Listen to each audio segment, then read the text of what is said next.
무엇 하나 부족한 것이 없는 집이었다. 그런데도 정우는 이 집이 싫었다. 언제부턴가 벗어나고 싶었다. 아내로부터의 탈출을 준비하고 있다. 왜 그런지 모른다. 우리 가정은 완벽한 아내에 의해 이루어졌고 정우는 그냥 얹혀져 있는 것일 뿐이었다. 그러나 선영이를 사랑했던 정우의 감정은 그렇게 결혼했다고 해서 가려지는 것이 아니었다. 첫사랑이란 게 그냥 첫사랑일 뿐이에요. 아무리 발버둥 쳐도 되돌릴 수 없는 거예요. 깨어진 거울일 뿐이에요. 다시 기울 수 없는. 안녕하세요. 하루하루 소리를 담다 하소담입니다. 오늘은 차오일 작가님의 실종 준비했습니다. 작가님의 소설집인 베트남 탈출의 기록에 수록된 단편입니다. 주인공이 첫사랑을 찾아 집을 가출했지만 아무도 관심이 없는데요. 왜일까요? 주인공 정우 자신만의 실종 사건, 그 이야기 속으로 들어가 보겠습니다. 오늘도 하소담 소리로 편안한 시간 되시고요. 구독과 좋아요는 하소담의 사랑입니다. 끝까지 함께 해주세요.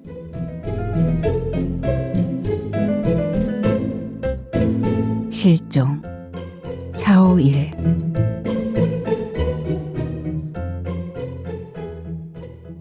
이상했다. 언제부턴가 그냥 이 집이 싫었다. 강남 60평대 아파트. 창문을 열면 환히 열리는 한강. 크고 작은 빌딩들. 조그맣게 오가는 차들. 개미보다 조금 더 큰 사람들. 그리고 미모의 아내. 아들, 딸의 재롱. 무엇 하나 부족한 것이 없는 집이었다. 그런데도 정우는 이 집이 싫었다. 빈틈 하나 없는 이 집이 숨막힐 것만 같았다. 남들은 부러워하지 않는 이 집이 정우는 왜 그렇게 싫은 것일까?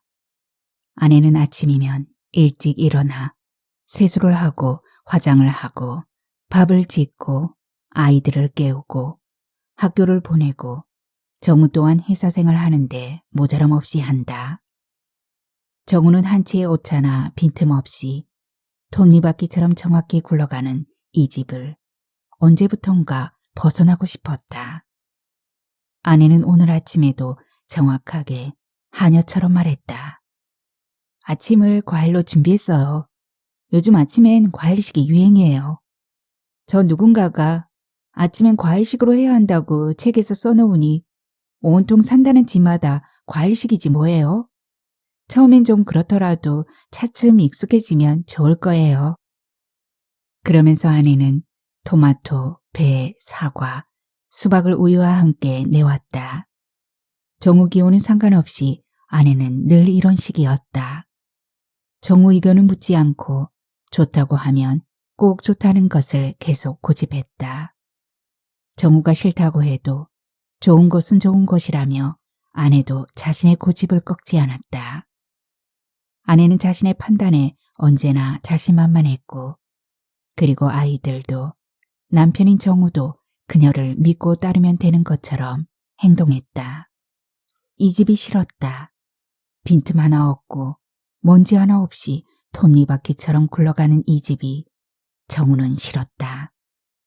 자신을 올가매고 있는 가정과 회사 그리고 호사 모두 털어버리고 훌훌 날아가고 싶었다. 오늘도 회사를 가면서 정우는 회사를 가는 것이 아니라 집으로부터 탈출하는 것이라 생각했다. 아내가 마련해준 이 고급 세단을 타고 회사가 아니라 그냥 길을 따라가다가 차가 닿는 곳에 멈추고 그냥 실종되고 싶다는 생각을 하였다. 이것은 어제 오늘 생각한 것이 아니었다. 아주 오래전부터, 아니 아내와 살고부터 그런 생각은 끝없이 이어왔다. 아내는 정숙한 여인이다. 하등 정우가 탈출하고 싶을 만큼 미숙하거나 잘못을 저지르는 그런 여자가 아니다. 그런데도 정우는 지금 아내로부터의 탈출을 준비하고 있다. 왜 그런지 모른다. 그리고 그것은 정말 자신이 이 집이 싫다고 느낀 감정이 아주 최고점에 달했던 어느 날, 정우는 자신을 실종시켜버렸다. 물론 아내와 아이들에게는 한마디 하지 않았다. 회사로 간다는 핑계를 대고 차를 회사 차고에 대자마자 정우는 그대로 회사를 빠져나와 근처의 지하철로 갔다. 쫓기듯 아무 전철이나 집어탔다. 몇 호선인지 모른다. 그러다가 서울역에 오자 쫓기듯 서울역에서 내렸다. 그리고 망설임 없이 포항행 열차표를 끊었다. 왜 갑자기 그런 생각이 들었는지 모른다. 그러나 그것은 왜냐고 설명할 수 있는 것도 아니었다. 다만 정우에게 그것은 본능이라는 말로밖에 설명할 수밖에 없었다. 이 갑갑하고 닭장 같은 집을 벗어나고 싶었다. 이 거대한 밀생의 도시를 벗어나고 싶었다. 얼마쯤 지나자 정우는 그렇게도 호흡하고 싶었던 산과 나무와 들과 하늘을 보게 되었다. 정우는 비로소 갑갑했던 속이 풀리면서 숨이 크게 쉬어졌다. 얼마나 그리던 바인가. 늘 보이지 않는 쇠사슬에 묶여 하루하루를 살아가던 것 같던 서울 생활은 자신에게 맞지 않는 옷을 입은 것 같은 불편함을 주었다. 열차는 잘 익은 벼를 양옆에 두고 달렸다. 어느 곳을 지날 때는 축제라도 하는지 허수아비가 쭉 줄을 늘어서 있었다. 푸른 하늘에 베어먹은 사과 같은 구름이 떠 있었다. 저 멀리서 참새떼가 모래 뿌린 듯 까맣게 날아올랐다. 속이 트이고 머리가 맑아지고 숨이 편해졌다. 그 성냥갑 같은 도시에서 벗어나자 이렇게 툭 트이는 것을 무엇이 두려워 여지껏 망설이고 있었던가. 회사에서는 처음엔 조금 의아해하다가 그냥 제자리로 돌아갈 것이다. 나 하나 없어져도 돌아가지 않는 회사라면 그것은 회사라고 이름 붙이기도 부끄러운 회사일 것이다. 아마 내일쯤 되면 집에서는 난리가 나겠지. 내게 전화를 걸고 친정과 시가에 전화를 걸고 어쩌면 실종신고라도 낼지 모르리라. 여지껏 한 번도 이런 일이 없었으므로 한 번도 이런 적이 없던 나의 행동에 아내의 놀람도 매우 크리라. 그리고 어쩐지 나보다 주변의 체면 때문에 인간인 나보다는 집의 가장이 아이들의 아빠가 없다는 핑계로 더욱 소란을 떨지도 모르리라. 아니 어쩌면 아내는 나를 믿고 아이들도 나를 믿고 그래서 하루쯤 조금 이상해지더라도 아내는 아무런 반응이 없을지도 모르리라. 오히려 후자 쪽이 더 맞을지도 몰랐다. 그러나 어쨌거나 정우는 그날 자신을 실종시켜버렸다. 기차를 타고 가면서도 마음은 벌써 포항에 가 있었다. 슬플 때나 기쁠 때나 말없이 찾아와 거닐던 그 바다. 정우는 머릿속에서 영일만을 떠올리며 소년이 되어 영일만의 여기저기를 술래잡기 하듯 돌아다니는 자신을 보고 있었다. 정우는 또 포항 시내를 자신감 넘치게 활보하는 자신을 보았다. 고향이나 다름없는 포항에서는 왠지 자기가 주인공인 것 같고 여유가 생겼고 집에서 회사에서 꽉 자신을 조여매는 듯한 압박 속에서 풀어져 제대로 숨이 쉬어지는 것 같았다. 어머, 오빠, 아니 여기 웬일이셔요? 정우가 막 기차에서 내려 시내로 향하는 버스를 타러 갈 때였다. 갑자기 한 아가씨가 반갑다는 듯 다가왔다. 한눈에도 알 수 있는 그녀 동생인 은영이었다. 아, 은영이 반가워. 그냥 왔어. 늘 한번 내려오겠다고 마음 먹고 있었는데 마침 용케 시간이 나뒀군. 왜 혼자 쉬어요? 미숙이는 어쩌고. 모든 거 벗어버리고 홀가분히 그냥 나 혼자 오고 싶었어. 어머, 오빠 낭만적이시네. 아직 그런 용기가 있는 걸 보니. 그래, 포항에서 어떻게 하실 생각이세요? 설마 그냥 무작정 내려오신 것은 아니겠죠? 아니, 그냥 내려왔어. 생각나는 대로 걷다가 또 동해안을 따라서 올라갈 생각이야. 그러세요? 그럼 제가 안내해드릴게요. 직장은 괜찮니? 저 그럴 힘 있어요. 그리고 포항 오는 분 아내를 만난다고 하면 시간 낼 수 있어요. 정우는 은영이가 시청 관광가에 근무하고 있다는 것을 기억했다. 시내에 들어서자 정우는 은영이에게 물었다. 그러다가 이내 실수한 것을 알았다. 아니, 묻지 말았어야 했다. 언니는 잘 지내? 네, 그냥 잘 지내요. 정우와 언니의 관계를 너무도 잘 알고 있던 은영이는 더 깊게 들어가려고 하지 않았다. 은영이는 구룡포로 차를 몰았다. 구룡포는 일제강점기 때 일본 사람들이 동해안 어업 전진기지로 삼은 어항이었다. 오징어 배와 가메기를 잡으러 가는 배들이 늘 불야성을 이루었다.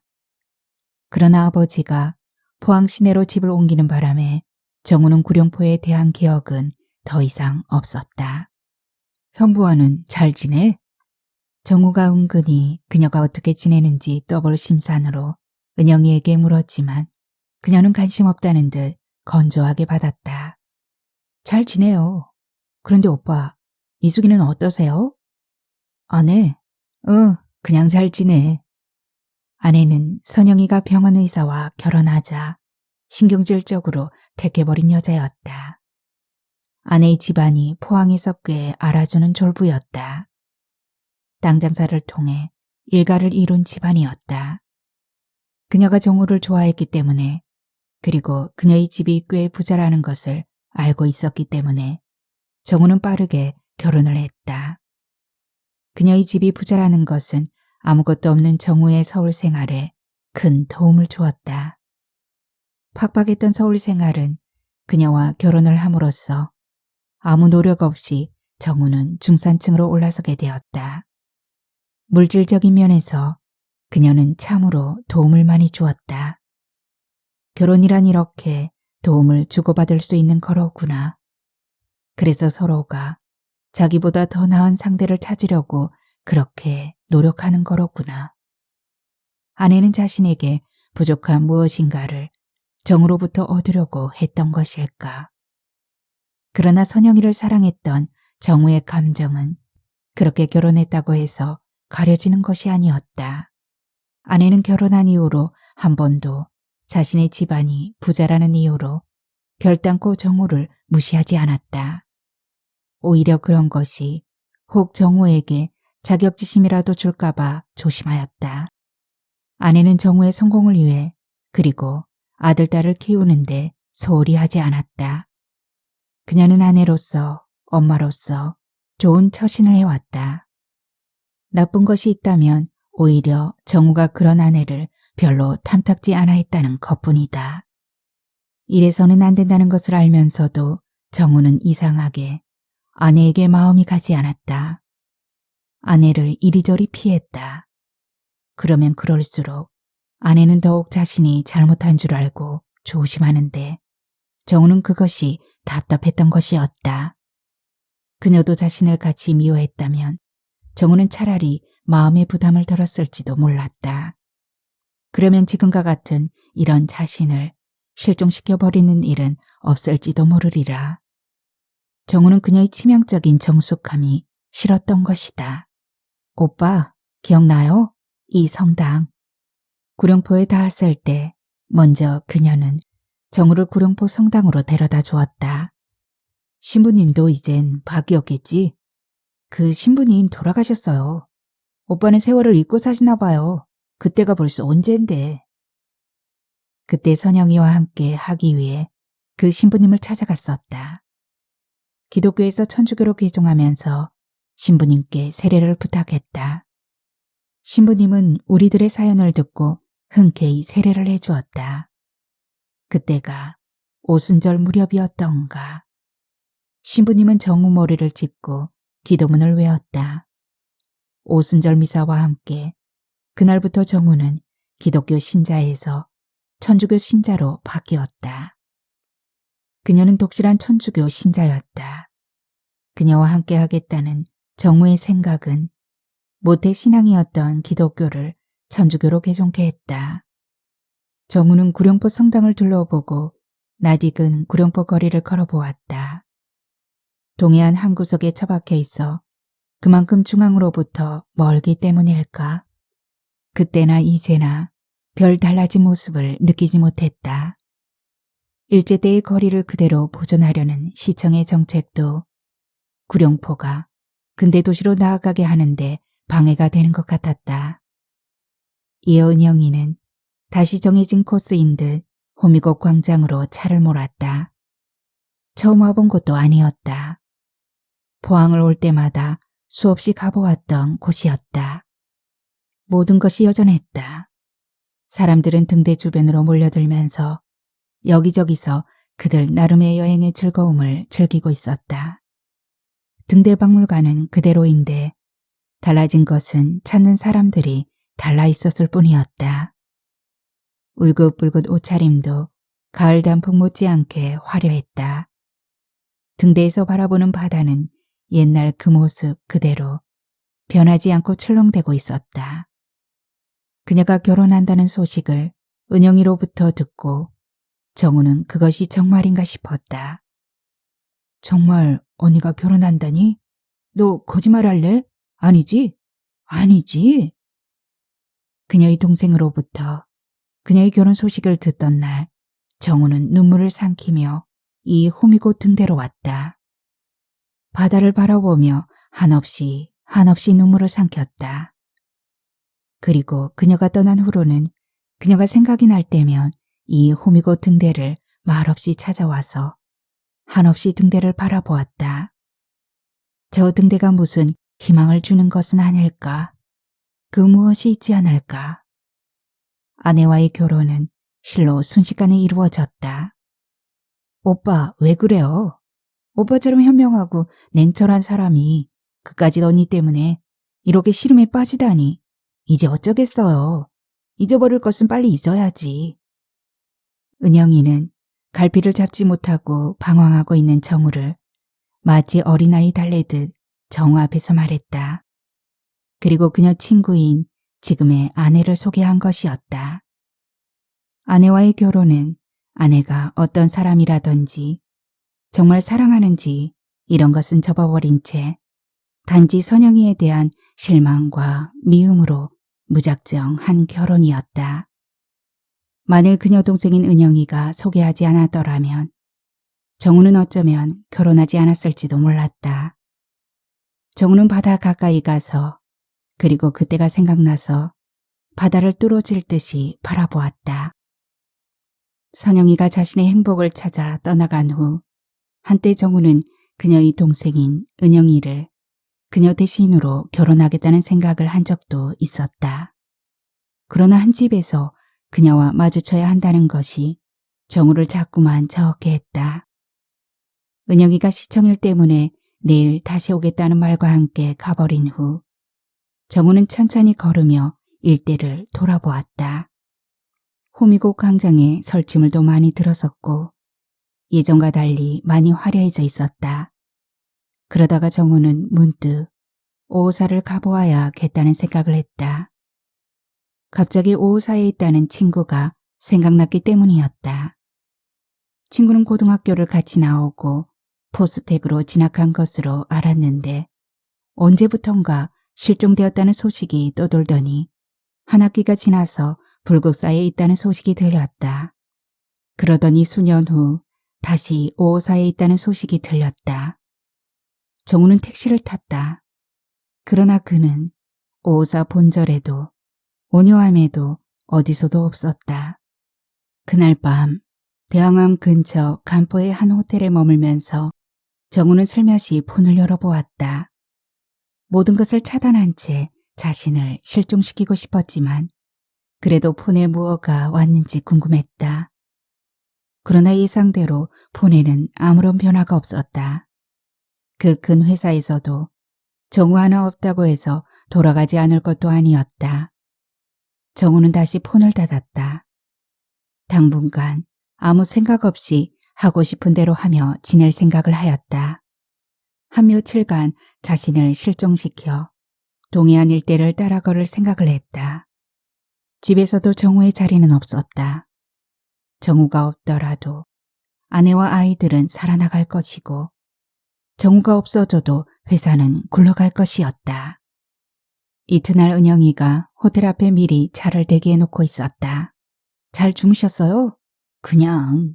그런데 이상하지. 집이 아니어서 그런지 찜찜해. 생각은 밝게 찬 것 같았는데 깨고 보니 그런 것이 아니네. 집 나가면 개고생인 건 아시죠? 집이 좋은 거예요.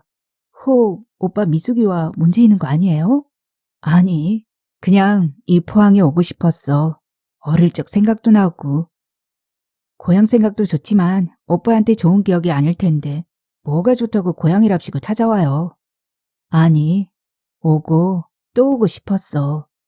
이제 추억으로만 남은 고향이지만 나이 들수록 더 그래. 너도 고향을 떠나봐. 그럼 저는 고향을 떠나고 싶지 않았겠어요? 고향을 떠나지 못했던 것은 순 부모님의 행패였어요. 여자가 떠나 있어 보아야 뭐하냐고. 저는 포항을 떠나고 싶은데요. 포항에서 나고 자라고 포항에서 살다가 포항에서 죽는 것이 죽기보다 싫었어요. 남편은 잘 있어? 저 이혼했어요. 언제? 오래되었어요. 벌써 3년도 지났는걸. 그 말을 듣자 정우는 순간적으로 가슴이 놓이는 것을 느꼈다. 순간이나마 아내와 이혼하고 지금 옆에 은영이와 재혼하면 어떨까 싶은 생각이 들었다. 은영이는 예나 지금이나 정우에게 많은 감정적인 도움을 주고 있었다. 선영이와 헤어지고 나서도 그랬다. 남자들에게 바람은 숙명인가 보아요. 그녀는 애잔하게 말했다. 정우는 그 말을 통해 그녀가 왜 이혼을 하게 되었는지 대강 짐작이 갔다. 정우는 말을 돌렸다. 그녀가 남편에 대해 증오의 감정을 드러낼 것 같았기 때문이었다. 은영이의 남편은 정우도 알만한 사람이었다. 포항에서야 다 그게 그런 것이었다. 아침에 드라이브를 하고 싶다며 그녀는 차를 복용사로 몰았다. 복용사 하면 그 이북식당 아줌마가 생각났다. 함흥식혜를 내주던 할머니. 나이가 80이 넘었는데 아직도 식당을 운영하고 있는지 모르겠다. 그때가 10여 년 전인가 그랬다. 복용사 하면 떠오르는 것이 이상하게 그 할머니였다. 정우가 가자 그 할머니는 옛날 된장국 밥상에 그녀의 고향 음식인 함흥식혜를 내놓았다. 입에 맞지 않았지만 그 할머니의 정성이 고마워서 그 식혜를 맛있는 듯 먹었다. 역시 예상한 대로 가게는 문이 닫혀 있었고 안에 집기도 장사 안 한 지 오래된 듯 먼지가 쌓여 있었다. 인기척도 없었다. 남편이 육군 중령 출신이라고 했다. 연금이 있어 이까지 식당 하지 않아도 먹고 사는 데는 문제가 없다고 했다. 내연산 12폭을 은영이와 갔다 왔다. 그녀는 이것을 자주 찾았던 듯 오래간만에 걷는 정우보다도 훨씬 발걸음이 경쾌했다. 자주 오는가 봐. 네, 자주요. 매우 자주요. 그녀는 강하게 반복해서 말했다. 특별한 일이라도 있어? 그냥 이혼하고서는 이곳을 생각날 때마다 왔어요. 그냥 외로움, 괴로움 이 모든 것이 12폭을 걷다 보면 그냥 사라지는 것을 느끼고는 했어요. 갑자기 그녀의 목소리가 쓸쓸해졌다. 나한테 들키니까 남편이 먼저 그러더군요. 서로를 위해서 이혼하자고. 싸우지도 않았어요. 서로가 이런 면에서는 냉정하였으니까. 다툴 것도 없고 비교적 쉽게 헤어졌어요. 정우는 아무 말도 안 했는데 그녀는 자기가 왜 이런 말을 하는지 모르겠다는 듯 말해놓고 웃었다. 오빠, 여기 기억나요? 선영이 언니와 함께 성당에서 소풍 나왔던 곳이잖아요. 그때가 부활절 무렵이던가? 네, 맞아요. 그때 참 언니가 오빠와 꼭 이루어지길 바랐는데. 그런 이야기 그만해. 정우는 은영이 말을 다 끊으며 다 지나간 이야기라는 듯 애써 외면했다. 그러나 그녀는 더욱 집요하게 물고 늘어졌다. 오빠 버리고 간 선영이 언니 불행했으면 좋겠어요. 그런데 엄청 잘 살아요. 아들, 딸 낳고 지금 포스코 연구실에 있어요. 그것도 실장으로. 밉지 않아요? 나도 우리 언니지만 정말 오빠 생각하면 미워 죽겠어요. 잘 됐지. 나한테 왔으면 그렇게 되었겠어? 왜? 오빠가 어때서요? 언니가 오빠를 버리고 택한 형부지만 내 눈엔 오빠가 훨씬 더 멋진데. 고마워. 그렇게 보아주니. 따지고 보면 정우는 그런 칭찬받을 만한 인물이 못 되었다. 정우가 하는 일이란 것이 실적을 요하는 것은 아니지만 회사 사람들 간에 부대낌이 많은 곳이었다. 이렇게까지 하면서 살아야만 하는 것인가? 서로 상대를 미워하며 산다는 것이 얼마나 피곤한 일인가? 그리고 회사도 열정을 쏟을 만큼 그런 곳이 못 되었다. 그저 마지못해 다니는 직장이었다. 지금 집에서 미숙이는 어떠세요? 잘해주죠? 완벽한 아이예요. 학교에 있을 때도 남달랐어요. 리더십도 있고요. 그래, 똑똑한 여자지. 아니, 목소리가 왜 그래요? 마치 미숙이가 잘못해주는 것처럼 여겨지는데? 아, 아니, 좋은 여자지. 정우는 또 영혼 없는 목소리로 말했다. 은영이는 한번 힐끗 쳐다보더니 더 이상 묻지 않았다. 정우 표정으로나 말투로나 알았으리라. 복용사를 둘러 돌아오는 길에 들렀던 곳은 칠포와 월포 해수욕장이었다. 여름이 지난 해수욕장은 쓸쓸하기 조차했다. 이따금 이런 쓸쓸함을 즐기려는 사람이 있을 뿐이었다. 그녀는 자기도 오래간만에 바닷가에 나온 듯 하염없이 바다를 바라보았다. 이런 바다가 참으로 오래간만이다는 듯. 오빠, 그때 그 할아버지 기억하세요? 왜, 그 이북 할아버지. 기억나. 바닷가에 나와 자주 연을 날렸지. 그 할아버지 돌아가셨어요. 그렇게 북쪽에 있는 가족을 그리워하더니 결국 가족을 만나보지 못하고 돌아가셨어요. 참 좋은 할아버지셨는데 무엇이 그렇게 그 할아버지를 가족을 그리워하게 하였는지 모르겠어요. 글쎄, 아마 연이 아니었을까? 연이 그리움을 불러온 것일 거야. 연을 보면 그 출렁임이 손에 와 닿거든. 그래서 시간이 나면 그 할아버지는 이 바닷가에 나와서 연을 날렸겠지. 그 할아버지는 시간이 날 때마다 나와서 연을 날렸다. 그 할아버지가 돌아가셨다. 그런데 정우에게 큰 슬픔으로 와닿지 않았다. 은영이는 정우가 그 할아버지를 좋아했던 것을 기억하며 고향에서 일어났던 일을 얘기해 주려고 하는 것 같았지만 정우는 이상하게 별 감흥이 없었다. 홍해로 나와서 우리는 점심을 먹었다. 한 2층 집 레스토랑에 들어가면서 그녀는 또다시 물었다. 오빠, 정말 미숙이한테 허락받고 온 거예요? 허락받고 말고가 어디 있니? 내려오고 싶으면 오는 거지. 그래도 오빠가 미숙이 몰래 온 것 같아서 그래요. 정우는 불현듯 다시 폰을 열어보면서 혹 내게 메시지나 카카오톡이 와 있을까 싶어서 확인해 보았다. 그러나 역시 집에서는 아무 연락이 없었다. 집에서 있으나만 하라고 여겼던 것일까? 아이들도 그렇고 아내도 그렇고 정우는 그냥 집에 얹혀 있는 느낌이었다.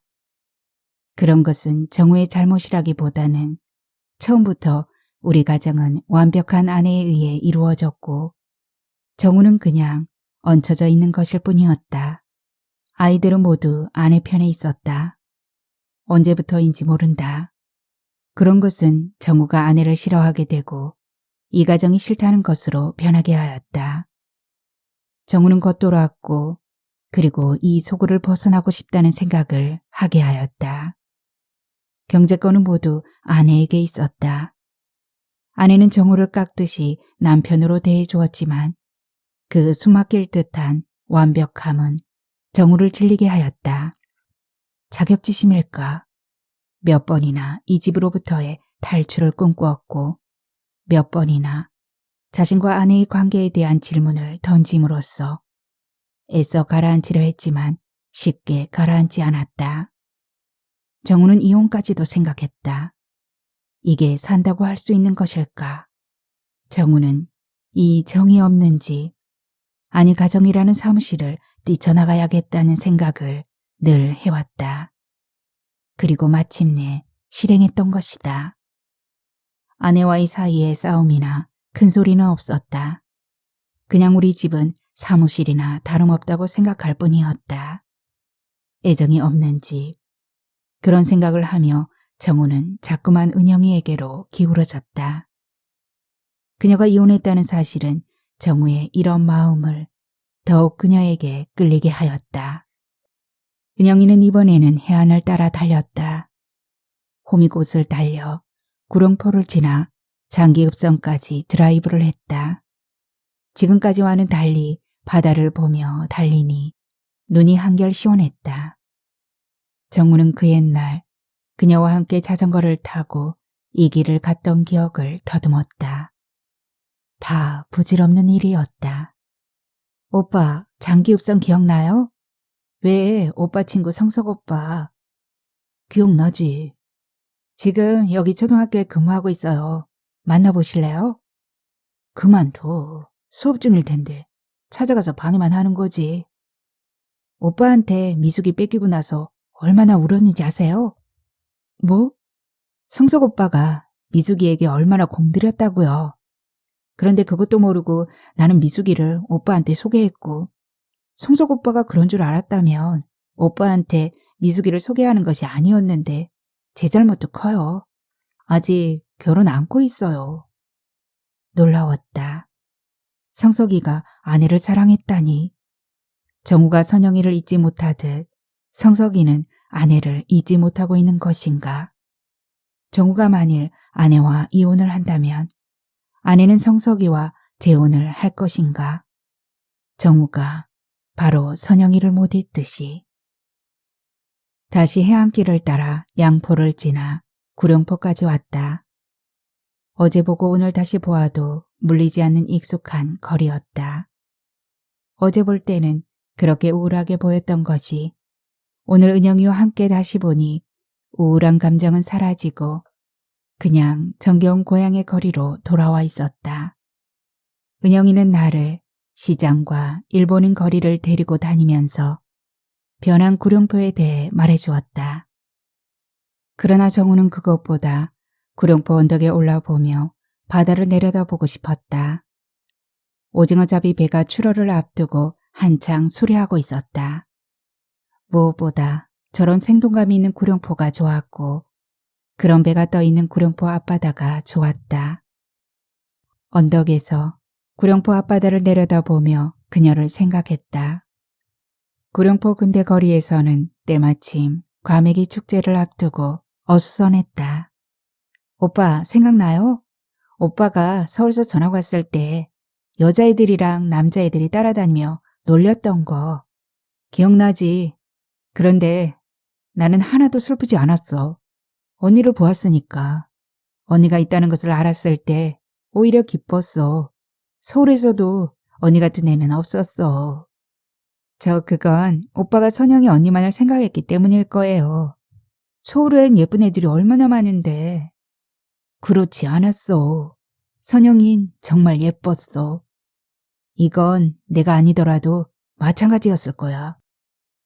먹고 살기 위해 포항제철 잡으러 내려온 아버지를 따라 우리는 시내보다 돈이 덜 드는 구룡포에 정착했다. 구룡포에서의 생활은 그야말로 바닷가 소년처럼 놀고 먹고 뛰노는 생활이었다. 그때만 해도 이렇게 발전하지 못했던 구룡포는 오래된 낡은 어항일 뿐이었다. 서울과는 달리 구룡포의 생활은 단조로움이 계속되는 생활이었다. 그렇게 바다와 교회밖에 몰랐던 정우에게 그녀는 희망과 꿈이 함께 어우러지는 세계였다. 그녀가 좋아서 이 구룡포에 오래 남기를 원했다. 그녀의 집은 성당 근처에 있었다. 초등학교 교장 선생님의 따님이기도 했던 그녀는 서울 소년이었던 정우의 마음을 마구 들쑤셔 놓았다. 그냥 흡입했다는 말이 오를 것이었다. 그녀 이외에는 여자가 없는 것으로 알았다. 선주희 씨도 잘 계시겠지? 돌아가셨어요. 강경화라고 하던데. 은영인 구룡포에 대해 모르는 것이 없네. 제가 시내에 있지만 구룡포 중심을 담당하고 있어서 구룡포엔 툭 하면 달려오고 있잖아요. 여기 살았었는데 자연 그때 그 사람들도 관심이 가죠. 선주희 씨는 호랍이었다. 아내에 대한 순정파였다. 아내가 죽어 주위 사람이 재혼하라고 하는데도 재혼 않고 첫 아내를 그리며 호랍이로 살고 있었다. 어렸을 때는 당연한 것으로 알았는데 어른이 되어서는 선주희 씨의 순애보가 눈에 그려지면서 선주희 씨의 인생이 눈에 밟혀지는 것이었다. 더군다나 그는 큰 배를 한척 가진 선주였다. 마음만 먹는다면 주변의 여인들을 마음껏 유린할 수도 있었다. 나도 그러리라. 나도 선영이와 결혼하면 선영이가 죽더라도 혼자 살리라. 한때 정우는 그런 생각을 가진 적도 있었다. 오빠, 이거 기억나요? 그녀는 초등학교 앞에 있는 나무를 가리켰다. 응, 기억나지. 어렸을 때는 나무에 그네를 매달고 놀았는데. 그때 영민이가 다쳐서 선생님이 뛰어오고 수리조합장인 영민이 아버지가 쫓아오고 학교에 난리가 났었잖아요. 임용고시에 번번이 실패하더니 수yok 공채에는 단번에 합격을 하잖아요. 또 그게 적성이 맞다고 해요. 자주 만나는 편인데. 그래, 참 좋은 친구였지. 자기보다 남을 위해 애쓰던 친구로 기억돼. 부인하고 사별하고 지금 혼자 있어요. 그 친구는 성실했다. 그런데 이상하게 임용고시에 번번이 실패했다. 서너 번 치는 것 같더니 이내 진로를 바꾼 모양이었다. 영민이는 정우의 모든 것을 털어놓을 정도로 친한 친구였다. 유일하게 정우가 선영이를 얼마나 사랑했는지 언젠가 말한 적이 있었다. 물론 정우가 아내와의 관계를 회복했더라면 이런 이야기는 하지 않았을지도 모른다. 은영이는 구룡포를 지나 정우에게 꼭 보여줄 것이 있다며 영일만 바다를 끼고 구룡포에서 인거까지 차를 몰아 연호랑 새우녀 테마공원으로 정우를 안내했다. 휴일이 아니었는데도 공원에는 적잖은 사람들이 있었다.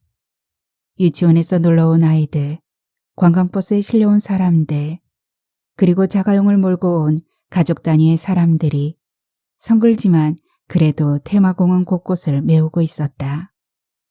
정말로 연호랑 새우녀가 타고 온 쌍거북 바위가 있을까 무엇보다 궁금했다. 전설이란 것이 증거물을 바탕으로 한 것인데 그런데 얼마쯤 걸어가자 쌍거북 바위가 나타났다. 테마공원 안에 바위가 올려져 있는 것이 좀 아쉽다는 생각을 했다. 쌍거북 바위라면 바닷가에 있는 것이 오히려 설득력이 있지 않을까. 전설 내용이 적혀 있었다. 어려서부터 수없이 들었던 내용이었다. 그런데 이상했다. 그것을 보자 마음이 급박히 울렁거렸다. 평소 아무렇지도 않게 생각되어진 연호랑 새우녀 이야기가 새롭게 부각되는 것이었다. 저걸 보고 무얼 느끼셨어요? 연호랑 새우녀 대단하지. 그 전설이 의미하는 것이 무엇일까? 아니 이게 전설인지 신화인지 어느 쪽에 더 비중을 두어야 하는 것인지 헷갈리네. 만일 신화 쪽에 의미를 더 둔다면 연호랑 새우녀가 태양신 숭배로까지 격상될 수 있겠지만 전설로 조금 낮추면 사랑 이야기. 나는 연호랑과 새우녀의 사랑 이야기 쪽에 비중을 두고 싶어. 에휴, 오빤 여전히 생각이 깊어요. 많은 사람들이 그냥 그대로 지나치는데 오빠는 이것이 전공이 아니면서도 생각하는 차원이 다른 것 같아요. 글쎄, 내가 왜 이공계를 택했는지 모르겠어. 지금 하는 일도 그렇고 차라리 문학을 했다면 훨씬 나다웠을 텐데. 그래도 오빤 지금 그 자리에서 그렇게 생각하는 것이 더 멋있어요. 실제 오빠가 문과를 택했어 봐요. 지금 같은 그런 생각은 떠오르지 않았을 거예요. 그런데 오빠, 저 설화 한번 곰곰이 생각해봐요. 뭔가 이상하지 않아요? 거북이, 쌍거북이에요. 그리고 연호랑 새우녀, 이별과 만남, 왕과 왕비, 해와 달이 졌다가 다시 뜨고, 이분법의 구조. 부부란 이 세상 어떤 것보다 숭고하고 파괴할 수 없는 것이라는 것을 나타내고 있는 것 같지 않아요? 만일 그 구조를 파괴하려 드는 것이 있다면 어떻게 해서든 그 관계를 회복하려 한다는 것을 암시하는 것 같은, 그것은 사랑이나 미움 같은 인간의 인위적인 감정보다 훨씬 근원적인 것이 아닐까요? 날카롭군. 원래 이 방면을 전공했기 때문에 조금 다르게 보았을 뿐이에요. 우리 인간 사는 것을 보면 그런 일이 얼마나 많겠어요. 그때 연호랑 세호녀가 조금은 위안이 되지 않을까 싶어요. 그런데 그러면서도 조금 아쉬운 것이 왜 연호랑은 세호녀를 먼저 찾지 않고 세호녀가 연호랑을 찾았을까 하는 거예요. 오빠, 미숙이하고 문제가 있죠? 오빠가 혼자 내려왔을 때 눈치를 챘어요. 그리고 오빠가 어릴 적 고향을 찾았을 때 더욱 확신을 얻었어요. 오빠, 미숙이 말은 않지만 오빠 때문에 마음 엄청 상하고 있을 거예요. 오빠는 선영이 언니를 생각하지만, 그리고 아직도 선영이 언니를 잊지 못하고 있지만, 그러나 첫사랑은 깨어진 거울일 뿐이에요. 다시 기울 수 없는. 정우는 망치로 한 대 얻어맞은 것 같았다. 날카롭군. 은영이는 언제나 그랬어. 현명하고 판단력도 빠르고 그런 것이 늘 부러웠는데 난 아무리 해도 그게 안 돼. 그리 깊게 생각하지 마셔요. 간단해요. 첫사랑이란 게 그냥 첫사랑일 뿐이에요. 아무리 발버둥 쳐도 되돌릴 수 없는 거예요. 연호랑 세호녀를 두고 그런 생각을 했다는 것이 놀라워. 정우는 그냥 멋쩍게 내뱉었다. 그녀는 더 얘기를 하려고 했지만 정우가 말을 못하게 막았다. 그냥 이 공원을 나가려고 했다. 정우의 반응에 놀랐음일까? 그녀는 아무 말 없이 차를 몰아주었다. 오빠, 저기 바닷가 같이 가서 걸어요. 그래. 정우는 그녀와 인곡 바닷가를 걸었다. 바닷물이 파도를 따라 밀려왔다가 다시 밀려났다. 돌을 주워 바다를 향해 던졌다. 그녀가 웃었다. 정우는 바다를 바라보았다. 한없이 그 시절을 떠올리며 그리워했는데 머무르고 싶다고 해서 머무를 수 있는 것도 아니었다. 지난 세월을 물릴 수가 없다고 생각했다. 정우는 문득 집으로 가야겠다고 생각했다. 오빠, 오늘이 내려온 지 이틀째인가 봐요. 미숙이가 걱정할 텐데. 응, 나를 실종시키고 싶었어. 이 집, 이 가정이 싫었어. 정우는 은영이한테 기어코 실토하고 말았다. 어쩌면 오빠가 생각하는 실종이 다른 사람들에게는 가져보지 못한 행복일지도 몰라요. 오빠, 그만 방황하고 서울로 올라가셔요. 내가 역까지 데려다 드릴게요. 그녀는 정우에게서 무엇을 읽은 것일까? 정우는 아무 말 않고 고분고분 은영이가 시키는 대로 그녀의 차를 탔다. 그녀는 포항역에 정우를 내려놓고는 뒤돌아보지도 않고 내빼듯이 가버렸다. 정우는 불현듯 KTX를 탔다. 그리고 아무런 일도 없었던 것처럼 집으로 들어갔다. 아내는 정우 표정을 살피며 매우 조심스러워했다. 정우는 그냥 출장 좀 다녀왔어. 너무 바빠 말을 못했어. 하고 아무렇게나 얼버무리며 샤워실로 갔다. 아내는 아무 말이 없었다. 모든 것을 정우 눈치를 보며 정우 의지대로 맡겨두고 있었다. 이튿날 아침 정우는 아무런 일이 없었다는 듯 회사로 갔다. 아무도 정우의 실종에 관심을 갖는 사람들은 없었다. 실제 정우가 어제와 그제 이틀 회사를 나오지 않았다는 것을 아는 사람도 없었다. 정우는 이내 자리에 앉았다. 평소처럼 점심시간이 되어 점심을 먹었고, 그리고 퇴근 시간이 되어 퇴근을 했다. 또다시 평범한 하루가 시작된 것이었다.